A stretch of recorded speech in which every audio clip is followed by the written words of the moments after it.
మొదటి సమూయేలు గ్రంథము 18వ అధ్యాయం 1వ వచనంలో ఒక చక్కని మాట రాయబడింది చూడండి. యోనాతాను హృదయము దావీదు హృదయముతో కలిసిపోయాను. యోనాతాను దావీదును తనకు ప్రాణ స్నేహితునిగా భావించి అతన్ని ప్రేమించాను. ఈరోజు అలాంటి స్నేహం మీకుందా? ప్రాణముగా ప్రేమించే స్నేహితులు మీకు ఎవరైనా ఉన్నారా? ఒకవేళ ఉంటే దయచేసి వదులుకోకండి, దయచేసి నిర్లక్ష్యం చేయకండి. ఈ రోజుల్లో పరిస్థితులు ఎలా ఉంటాయో మనం చెప్పలేము, ఎలా మారిపోతాయో మనం చెప్పలేము.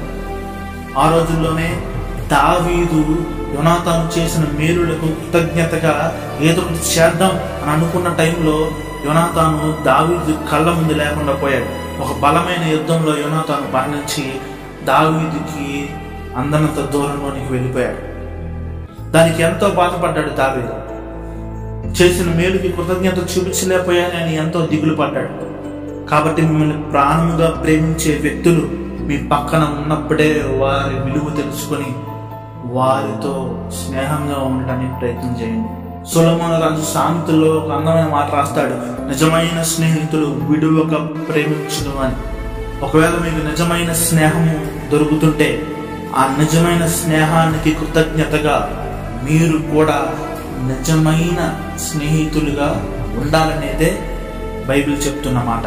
కాబట్టి మిమ్మల్ని ప్రాణంగా ప్రేమించే వ్యక్తులు మీ పక్కన ఉన్నప్పుడే వారికి మీ ప్రేమ చూపించడానికి ప్రయత్నం చేయండి.